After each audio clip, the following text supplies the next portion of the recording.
I just want to introduce Joann Boniello, who happens to be my sister, but she's also an RN at New York Presbyterian Hudson Valley. So just want to ask you first, how are you doing? I'm fine. I'm always fine. Tired. Tell us what it's been like. What have the shifts been like? So I work the night shift, which is 6:30 p.m. to 7:30 a.m. During the day, they seem to have more staff. Our problem all the time is staffing. They have hired uh, a lot of travel agencies, so they come we have a few at nights, but mostly during the day. Also, they have, because they're not doing elective surgeries, they have the OR nurses, the recovery room nurses, and the AMSurge nurses, which are spread out through the hospital. Most of them, 99%, it's only voluntary if they want to come and work nights. So they're usually on days. So days has good staffing, sometimes too much, I hear. So at nighttime, it can be a little difficult. No, it's hard. This is hard because you really have to be on top of your patients.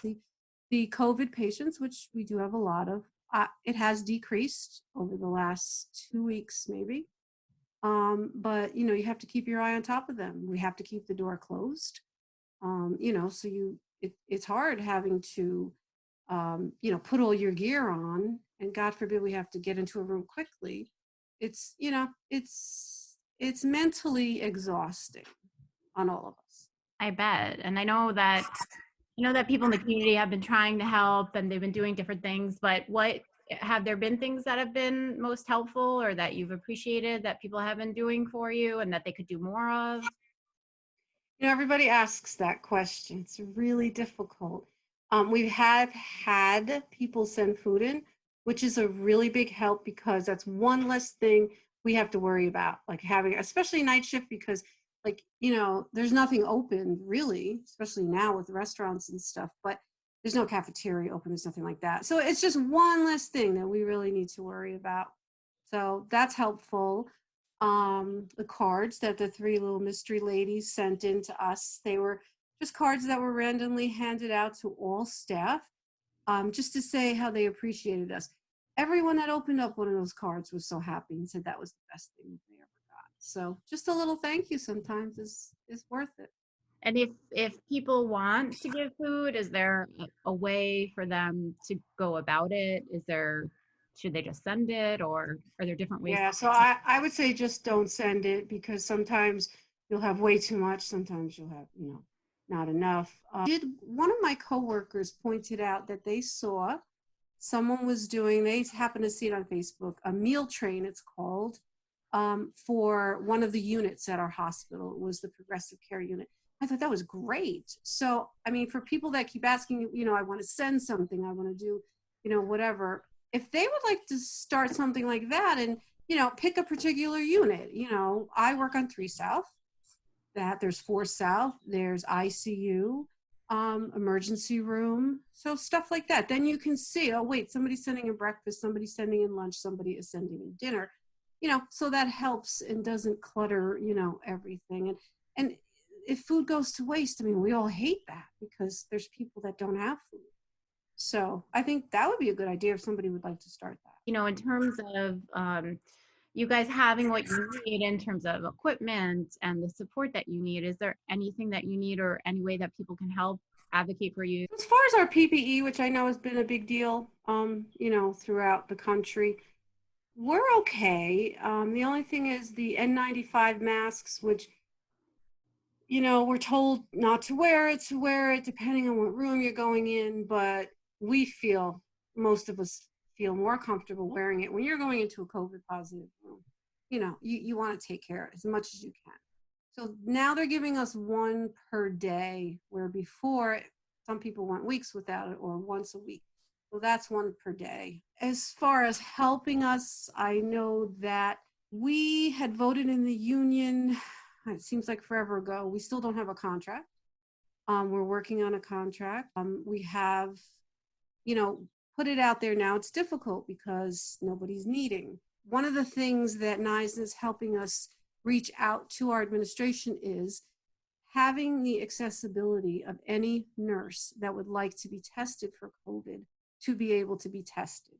We have met with the Peekskill City Council. We've had some other phone calls with senators, and any kind of help that anyone, if they could write a letter, if they want to get in contact with our administration, anything like that to back us up that, let them get tested if they want to. That would be great. That would be a big help.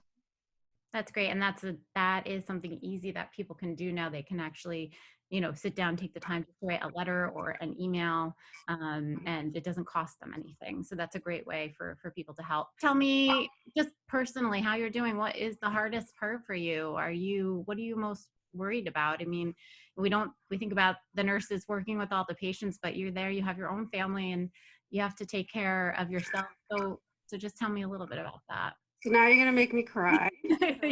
You cry. The worst thing about this whole COVID thing is I can't hug my granddaughter. I can't see her. Of course, we can do this. Sorry. No. Do the FaceTime, whatever you call it. But it's not the same. She's only 2 and I miss her. So with that, when people go out and they don't wear their masks and they don't do what they're supposed to do, I get so frustrated because, that person out there might be my patient one day. And of course I'll take care of you, but that's now 1 more month or whatever that I can't hug this little girl. Other things, I'm not afraid, maybe because I can't be afraid because this is my job. I don't know what it is. I do what I have to do. My family is afraid. I know they are. So in the beginning of this, I don't have a garage.